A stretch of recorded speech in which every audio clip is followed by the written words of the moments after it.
é difícil encontrar autores que trabalhem tão bem metáforas quanto Machado de Assis. A consequência de sua alta literatura gerou uma infeliz obrigatoriedade curricular para com seus livros nas escolas do Brasil, o que afastou muitos de sua obra. Mas se ele é um autor tão bom, por que muitas pessoas deixam de lê-lo? E qual seria o motivo desse afastamento? Acho que a resposta mais simples que posso dar é: reconhecer a qualidade que um autor tem em seu trabalho não tem relação alguma com o aproveitamento da obra por parte de quem lê. Afinal, enquanto seres humanos, leitores precisam se conectar com o que está sendo contado. Mas para quem ama literatura e a reconhece como parte essencial de sua vida, não há escapatória. Ser atraído por pelo menos um dos livros de Machado é inevitável. E não é incomum que a primeira impressão de quem começa a ler uma obra do autor é a dificuldade em assimilar os elementos da prosa, visto que, como autor clássico, Machado de Assis não poupa em erudição. A beleza da erudição, contudo, não está na apropriação de palavras complexas e situações elucubradas, mas sim no efeito arrebatador que elas causam ao leitor. Sabe aquele trecho que te deixa tão absorto em pensamentos que é difícil não refletir sobre determinado tema? Eu sempre acreditei que autores bons fazem os leitores pensar, e autores geniais fazem com que o leitor nem perceba que está refletindo sobre um determinado assunto. Tamanha nuance daquilo que se propõe enquanto tópico de reflexão. Memórias Póstumas de Brás Cubas é não somente uma das grandes obras da literatura mundial, mas seu propósito tem muito a ver com esse tipo de construção. O livro é interessante não por conta de seu conflito. Na verdade, o livro não tem conflito concreto, visto que seu narrador é simplesmente um morto a narrar o quão patética for a sua vida. Mas é na ausência de conflito que até o mais singelo dos símbolos ganha força, e o que é aparentemente insignificante é dotado do mais profundo significado. O papel da metáfora em um texto pode ter diversos efeitos e objetivos, mas o principal é um choque anestesiante de significados. As palavras mormente organizam esse efeito causal, e a consequência dele na narrativa abre um leque de possibilidades, seja para a ficção, seja para o leitor que a consome. Como escritor, eu simplesmente adoro ler quem sabe fazer literatura de qualidade, e mais ainda gosto de analisá-los. O capítulo 31 de Memórias Póstumas de Brás Cubas tem como título A Borboleta Preta.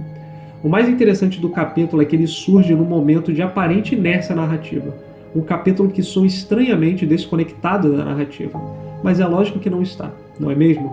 Vejamos como o capítulo começa.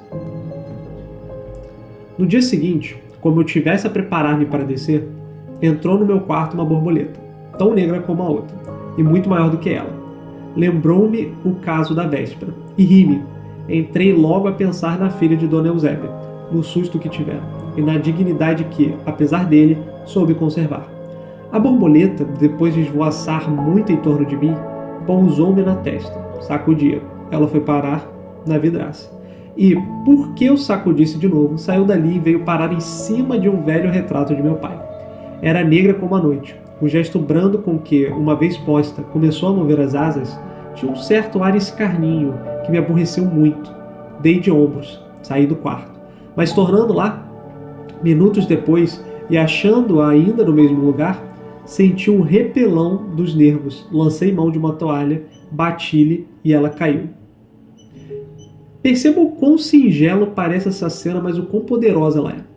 Machado de Assis inicia sua proposta escondendo a frase principal como uma oração subordinada, ou seja, como eu estivesse a preparar-me para descer.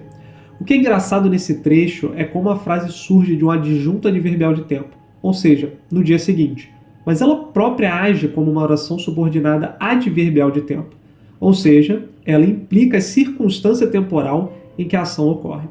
É um jeito muito estranho de escrever uma oração, não concorda? Pois veja, como eu estivesse a preparar-me para descer, não dá uma ideia de que a consciência do narrador, visto que temos o narrador em primeira pessoa, espera que algo vá acontecer? Não dá uma sensação meio mística? Machado de Assis parece ter entendido isso, pois o que se segue é um complemento verbial, no meu quarto.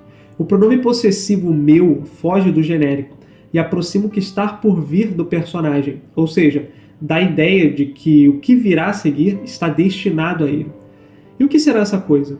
É uma borboleta? Meio aleatório, não? Parece aleatório, mas não é. O sujeito, nesse caso, a borboleta, tem um predicativo. tão negra como a outra e muito maior do que ela.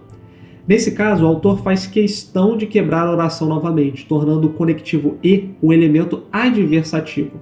Muitas características para algo tão ínfimo, não? Mas a borboleta está no título, então deve haver um mínimo de importância. O sentido metafórico da borboleta é que ela é comumente um símbolo espiritual, que pressagia a morte ou atua como uma espécie de mensageiro. Uma borboleta negra não é uma borboleta qualquer, visto que a cor aqui também possui e representa o luto. Pelo quê? Bom, as orações que se seguem dão a entender que a borboleta remeteu Brás Cubas a uma lembrança, uma memória. É muito sutil, mas a genialidade é que esse capítulo atua como um microcosmos que reforça o tom da narrativa. A borboleta é quase que uma invasora e não tarda para que seu voo tome curso para o próprio personagem. Tantos lugares para pousar, e a bendita da borboleta pousa-lhe logo à testa. O que isso representa? Aqui, de fato, eu posso estar superinterpretando o texto, ou seja, interpretando em demasia, mas acho específico demais para ser uma mera coincidência. É estranho que justamente a memória parece ter atraído a borboleta ao pousar-lhe a testa.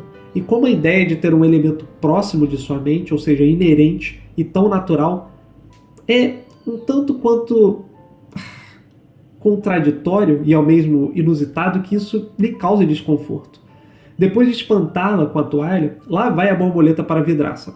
Naturalmente, a tentativa frustrada de se afastar de algo inafastável, pois nesse sentido até mesmo a morte parece um elemento inocente. Mas a toalha de Brás Cubas não perdoa a borboletinha, e lá vai ela para o retrato de seu pai. Aqui o autor intercala 2 períodos longos com a seguinte oração: era negra como a noite. Perceba que ele já nos forneceu uma característica bastante clara da borboleta anteriormente, mas parece reforçar com uma oração um tanto quanto fraca esse elemento novamente. No entanto, aqui a cor da borboleta começa a ganhar outro sentido para o protagonista, que antes viu o negro como um aspecto raro da borboleta, e agora identifica nesse aspecto raro algo além de um mero pouso. Brás Cubas toma posse da consciência sobre o que aquela borboleta pode representar, visto que o que se segue é um gesto brando com que, uma vez posta, começou a mover as asas. Tinha um certo ar escarninho, que me aborreceu muito. Ou seja, para ele, a borboleta está simplesmente zoando com a sua cara. Nesse momento, o que a maior parte das pessoas fazem quando encaram um símbolo inerente da imortalidade, ou quer dizer, da mortalidade. Ignoram-no. E foi isso que ele fez. Mas a beleza do momento é que Brás Cubas volta ao quarto depois de algum tempo e a desgraçada ainda está lá. Isso já é demais para ele. É simplesmente ultrajante. E ele tenta se livrar desse símbolo, mesmo que a desculpa do seu consciente seja no aspecto repulsivo da borboleta. Vejamos o que se segue. Não caiu morta. Ainda torcia o corpo e movia as farpinhas da cabeça. Apiedei-me, tomei-a na palma da mão e fui depô-la no peitoril da janela. Era tarde. A infeliz expirou dentro de alguns segundos. Fiquei um pouco aborrecido, incomodado. A primeira oração já tem um impacto um tanto quanto suficiente, visto que implica que Brás não a conseguiria matar. Que tipo de pessoa desce a toalha numa borboleta e não consegue matá-lo de primeira? Isso já denota a mediocridade do personagem, mas o que se segue após o ponto e vírgula é melancólico, pois denota a dor daquele ser vivo. Ou seja, o reconhecimento do sofrimento. Mas é uma borboleta, ora, e não tem consciência. Apesar disso demonstrar ainda mais mediocridade, não é esse o ponto, visto que o que nos torna humanos é a capacidade de tomar o sofrimento dos outros para nós, mesmo que esse sofrimento seja projetado de modo que quem sofre nem ao menos saiba disso. Apiedando-se dela, Brás Cubas torna a colocá-la à janela e observa morrer. O aborrecimento representa agora um sintoma e Machado de Assis não perde tempo em brincar com esse símbolo. Também, por que diabo não era ela azul? Disse eu comigo. E esta reflexão, uma das mais profundas que se tem feito desde a invenção das borboletas, me consolou do malefício e me reconciliou comigo mesmo. Deixei-me estar a contemplar o cadáver com alguma simpatia, confesso. Imaginei que ela saíra do mato, almoçada e feliz. A manhã era linda. Veio por ali fora, modesta e negra, esparecendo as suas borboletices sob a vasta cúpula de um céu azul, que é sempre azul para todas as asas. Passa pela minha janela, entra e dá comigo. Suponho que nunca teria visto um homem. Não sabia, portanto, o que era um homem. Descreveu infinitas voltas em torno do meu corpo e viu que me movia, que tinha olhos, braços, pernas, um ar divino, uma estatura colossal. Então disse consigo: este é provavelmente o inventor das borboletas. A ideia subjugou-a, aterrou-a, mas o medo, que é também sugestivo, insinuou-lhe que o melhor modo de agradar ao seu criador era beijá-lo na testa, e beijou-me na testa. Quando, enxotada por mim, foi pousar na vidraça, viu dali o retrato de meu pai, e não é impossível que descobrisse-me a verdade, a saber que estava ali o pai do inventor das borboletas, e voou a pedir-lhe misericórdia. É engraçado que essa reflexão comece justamente na forma do discurso direto. E o que ela implica? Se fosse uma borboleta azul, o símbolo que ela representaria já seria diferente para ele, e não mais mortal. O autor brinca com a perspectiva do personagem, pois aqui existe uma clara ironia trabalhada quando o período é interrompido, dizendo-nos que aquela era uma das reflexões mais profundas desde a invenção das borboletas. Ou seja, foi essa suposta reflexão que evita que o aborrecimento perdure e que faz com que o personagem aceite fazer as pazes consigo mesmo.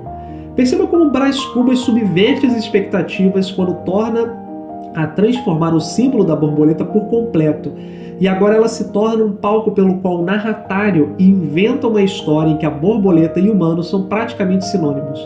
O trecho que mais chama a atenção, pelo menos para mim, é o fato de que Brás Cubas salienta a cor do céu como sendo azul. Ou seja, ele reforça o fato de que assim o é para todos. Isso demonstra duas coisas claras do ponto de vista metafórico. A cor vista como rara somente é rara por sua relação com o indivíduo e representa uma prova clara do relativismo social e preconceito da sociedade aristocrática a qual Brás Cubas faz parte. A segunda, e ainda mais interessante ao meu ver, é o fato de que o céu ser azul para todos representa a insignificância do universo para as coisas da vida, pois independentemente do que aconteça, a nossa percepção do universo sobre ele próprio pouco muda a percepção dele sobre nós. O que é mais engraçado é que Brás Cubas transforma até mesmo a borboleta em um símbolo para alimentar seu ego medíocre, quando denota o fato de que a borboleta provavelmente nunca havia visto um humano antes e, além disso, ao ver Brás Cubas, enxergou nele a figura de um deus. O sofrimento que ele causa a ela é novamente ignorado, pois, ao enxutá-la, a borboleta olha para o retrato do pai de Brás Cubas e acha que ele sim é o criador das borboletas. Vamos ver como tudo termina? O trecho final do capítulo segue. Pois um golpe de toalha rematou a aventura. Não lhe valeu a imensidade azul, nem a alegria das flores, nem a pompa das folhas verdes, contra uma toalha de rosto 2 palmos de linho cru. Vejam como é bom ser superior às borboletas, porque é justo dizê-lo, se ela fosse azul ou de cor laranja, não teria mais segura a vida. Não era impossível que eu a atravessasse com um alfinete, para recreio dos olhos. Não era. Esta última ideia restituiu-me a consolação. Uni o dedo grande ao polegar, despedi um piparote e o cadáver caiu no jardim. Era tempo, aí vinham já as próvidas formigas. Não, volta à primeira ideia. Creio que para ela era melhor ter nascido azul. A conclusão do capítulo é metafórica, pois há uma clara metalinguagem a ser trabalhada aqui.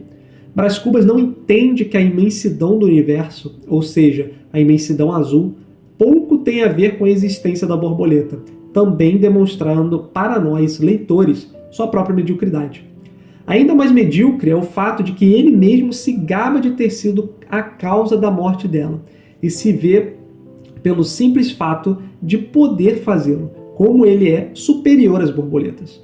Machado de Assis demonstra muito bem através desse joguete de cores que, caso ela fosse de outra cor, uma cor mais aprazível aos olhos, Brás Cubas não somente não deixaria de matá-la, como lhe espetaria num painel pura e simplesmente para recreio dos olhos. Assim sendo, ele dá um peteleco na borboleta e a deixa para as formigas.